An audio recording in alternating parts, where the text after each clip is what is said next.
Everyone, welcome to for education. आज के इस वीडियो में हम अपनी वेक्टर सीरीज का अगला क्वेश्चन देखेंगे। ये बुक का एग्जाम्पल है और ये कोलिनियर जो पॉइंट्स होते हैं उस पर बेस्ड ये क्वेश्चन है। हमने कोलिनियर का टॉपिक काफी बार डिस्कस किया है और ये हम कोलिनियर वेक्टर्स में भी डिस्कस कर चुके हैं, लेकिन स्टिल मैंने यहाँ पर एक छोटा सा समराइज किया है कि कोलिनियर वेक्टर्स को हम कैसे देखते थे और किस तरीके से आपको फिर क्वेश्चन को सॉल्व करना होगा उस कोलिनियर पॉइंट्स होने के अकॉर्डिंग। सो कोलिनियर पॉइंट्स अगर होते हैं या कोलिनियर वेक्टर्स कह लीजिए, मान लीजिए अगर दो वेक्टर्स हैं और कोलिनियर हैं वो, तो हम कहेंगे कि there exist a non zero scalar. हम कहेंगे कि वहां पर एक लैम्डा नाम का नॉन जीरो स्केलर एग्जिस्ट करता होगा। अब वो कैसे एग्जिस्ट करता होगा? जैसे कोई वेक्टर है ए और बी, ठीक है, ए और बी दो वेक्टर्स हैं, तो बी वेक्टर इज इक्वल होगा lambda times of A vector के। मतलब वहां पर एक नॉन जीरो स्केलर वैल्यू होगी। नॉन जीरो मतलब जीरो के अलावा कोई भी न्यूमेरिक वैल्यू हमारे पास जिसको मल्टीप्लाई करने पर वो बी बन जाएगा। लेकिन ए वेक्टर है दूसरा। ए वेक्टर और बी वेक्टर दोनों अलग अलग वेक्टर्स हैं। ए वेक्टर से हमने कॉमन निकाला है एक स्केलर, जिसके कॉमन आने से अपना वो बी के ही इक्वल हो जाता है।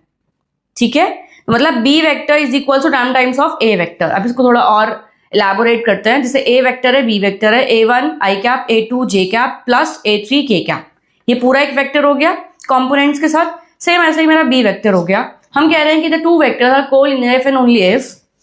कैसे? जब वो दोनों आपस में इस तरीके से lambda times of another vector लिखे जाएंगे सकते हैं। तो लिखे जाएंगे तो उस केस में हम क्या कर रहे हैं, बस कंपेयर कर रहे हैं वैल्यूज को। जैसे B1 lambda A1 I cap वालों को साथ में कर लेंगे। मतलब लैम्डा पहले मल्टीप्लाई हुआ है तीनों के साथ एंड देन उसके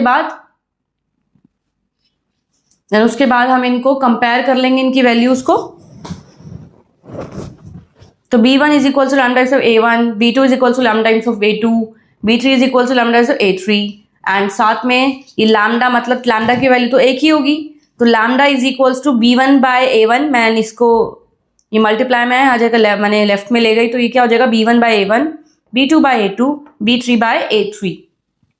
तो हम कह रहे हैं कि अगर वो फ्रैक्शन में लिखे जाए, तो अगर आपको कभी पॉइंट्स गिवन है और आपको लैम्डा की वैल्यू फाइंड आउट करनी है, तो आप ऐसे फाइंड आउट कर सकते हैं कि या एक आपको स्केलर की वैल्यू गिवन है और आपको कोई पॉइंट फाइंड आउट करना है, तो आप उनको कंपेयर करके फाइंड आउट कर सकते हैं। तो बेसिकली ये इतना ही था, हाईलाइट करना कोलिनियर वेक्टर्स को। आगे चलते हैं, इस पर बेस्ड क्वेश्चन देखते हैं। तो क्वेश्चन है यहाँ पे, show that the 3 points with position vector this are collinear. Collinear का डेफिनेशन हमें पता है, एक ही लाइन पे आपके जो पॉइंट्स होंगे उनको आप कोलिनियर पॉइंट्स कहते हैं। So same as it is, ऐसे वेक्टर्स जो सेम पॉइंट से आपके, या आप कह लीजिए सेम लाइन पर ही है, उन्हें हम कोलिनियर वेक्टर्स कहेंगे। तो हमने इसको ऑलरेडी देखा हुआ है, लेकिन स्टिल हम देख लेते हैं। मान लीजिए 3 पॉइंट्स हैं A, B एंड C, ठीक है। यहाँ पर A, B, C हमारे पास गिवन है। क्या गिवन है? हम उनका पोजीशन वेक्टर गिवन है। पोजीशन वेक्टर हम कैसे फाइंड आउट करते हैं? अपने ऑरिजिन ऑफ रेफरेंस से। तो हमारे पास ऑरिजिन ऑफ रेफरेंस है OA, OB and OC। Sorry, ये थोड़ा सा टेढ़ा हो गया, OB, इट्स OB। तो ऑरिजिन ऑफ रेफरेंस मतलब मेरे को OA गिवन है, OB गिवन है, B और OC गिवन है, राइट। तो हम यहाँ पर जस्ट डिनोट कर रहे हैं, let denote the 3 points A, B, C respectively. So the position vectors are OA, OB and OC।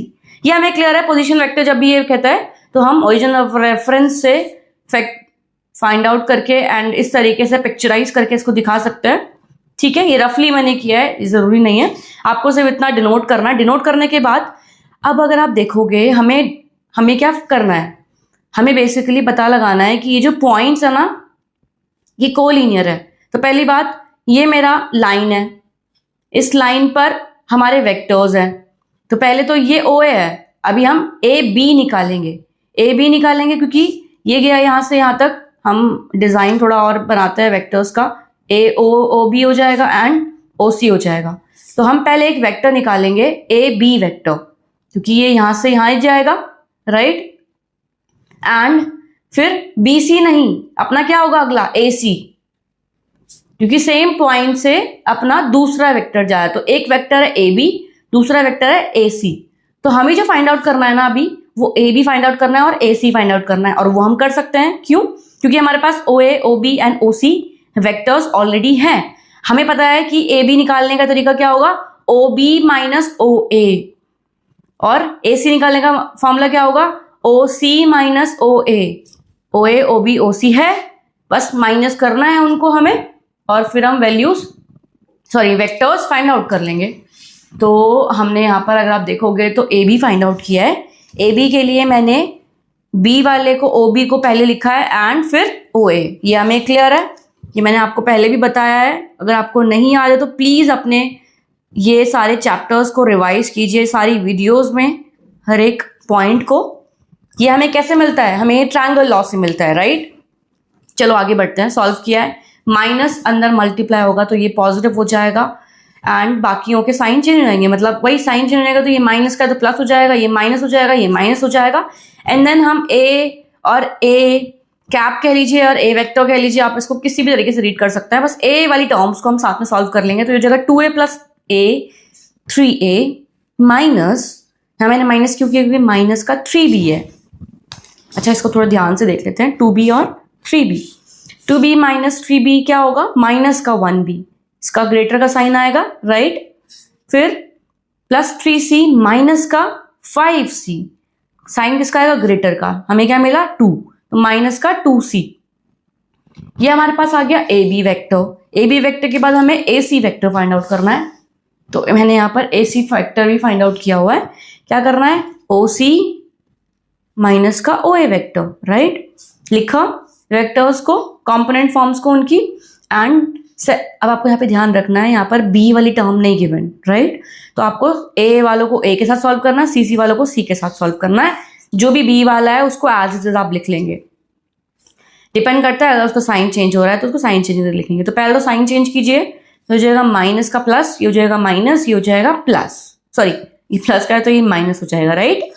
अब हम साथ में सॉल्व कर लेंगे। 7A माइनस का 7A प्लस का 2A, तो ये जाएगा 9A, फिर माइनस का C, लेकिन B वाली टर्म पहले लिख लेते हैं, तो माइनस का 3B as it is, right. फिर माइनस का C, माइनस का 5C क्या हो जाएगा, माइनस का 6C, क्योंकि माइनस माइनस प्लस, तो प्लस हम लगा नहीं सकते क्योंकि साइन तो ग्रेटर का ही लगेगा, तो प्लस करेंगे तो 6 हो जाएगा एंड C। तो ऐसे मेरे पास AC की टर्म, AC की कंपोनेंट फॉर्म आ गई। अब अगर आप देखोगे तो हमारे पास कोलिनियर क्या कहता है, वहां पर एक स्केलर होगा हमेशा। तो स्केलर में अगर आप यहाँ से 3 कॉमन ले लोगे ना, तो ये 3A माइनस का 1B माइनस का 2C, ये क्या है, AB वेक्टर ही है। तो हमने 3 पॉइंट्स को ऐसे फर्दर सॉल्व किया और 2 वेक्टर्स फाइंड आउट करके उनको देखा कि उनमें क्या स्केलर आपका कॉमन मिल रहा है। तो यस, कॉमन मिल रहा है, तो हम कहेंगे thus the vector AC and AB are collinear. These vectors are also co-initial. वो A पॉइंट से ही निकल रहे हैं, उनका पॉइंट क्या है, A B C, तो वो एक ही लाइन पर है, तो पॉइंट्स को-इनिशियल है, therefore the points A B C are collinear। तो ऐसे आपको फर्दर मेंशन करना है therefore करके कि these points are collinear। सो आज की वीडियो में इतना ही, अगली वीडियो में मिलते हैं अगले क्वेश्चन के साथ। Thank you everyone.